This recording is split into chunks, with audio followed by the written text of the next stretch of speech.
I think there's a misconception among the general populace that flow is just when you're really focused. And, one is the other, but the other isn't the first, in the sense that there are some distinct things. Like flow is a unique, in and of itself, psychological state that is far above what's happening when you are paying attention really, really hard. Talk to me about that. I mean, how is this a different state of mind? So what we call flow, you may call runner's high, or being in the zone, or being unconscious, or the forever box, or in the pocket. The lingo is sort of endless, but it's a technical term, and it defines an optimal state of consciousness where we feel our best and we perform our best. So first of all, that should differentiate it from focus, right? Mm-hmm. When we're focused.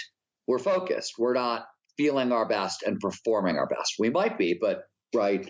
More specifically, it refers to those kind of moments of rapt attention and total absorption when focus gets so intense that everything else disappears. Action awareness will merge. Your sense of self vanishes. Time passes strangely. 5 hours will go by in like 5 seconds, or it'll slow down. You get a freeze frame effect married to anybody who's been in a car crash. And throughout, as I mentioned, all aspects of performance go through the roof.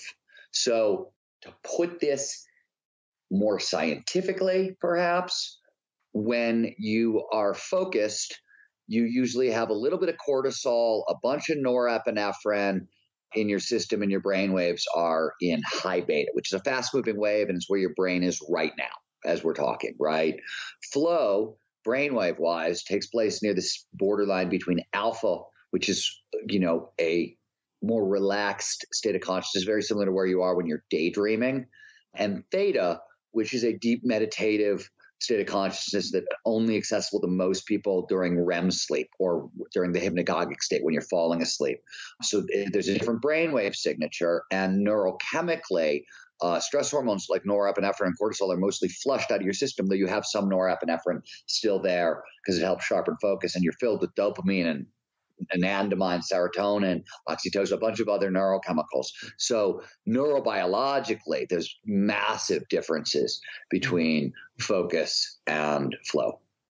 And so I don't remember the exact percentage that I've heard you say, but the theory is that the vast majority of actual work that's getting done, Olympic medalists, their moment of victory, basically that all the good stuff of humanity happens during flow.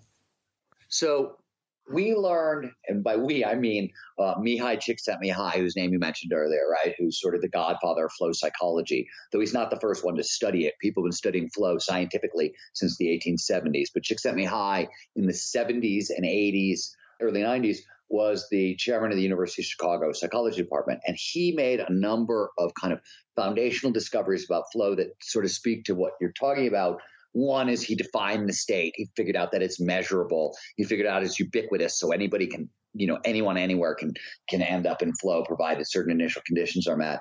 And more specifically, and this was the first clue into like what you're talking about, was he discovered that the people who test the highest, like off the charts for overall life satisfaction, well-being, meaning, purpose, those kinds of things, were all the people with the most flow in their lives.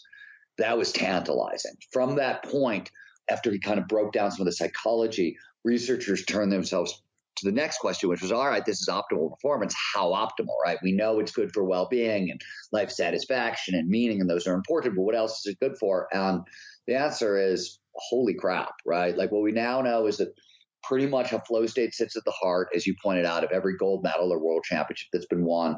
It accounts for significant progress in the arts, major breakthroughs in science. In business, we've got actually some hard numbers.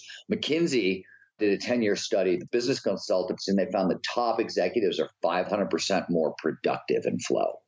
So kind of across the boards, we now know that flow is the signature of optimal performance. And it's really worth hitting this again, which is to say that like we are all hardwired for optimal performance. This is what we do as humans, actually as mammals, to perform at our best. So pretty much any high performance system out there, the goal, at least underneath the hood, has to be to move people towards flow, because this is how we're hardwired for, ultimate performance. If what you've heard on Flow Research Collective Radio has been helpful, please consider doing us a solid and leaving us a review on Apple Podcasts, Spotify, or wherever you are listening to this. Reviews help us connect to a wider audience so we can get these peak performance principles out to more people.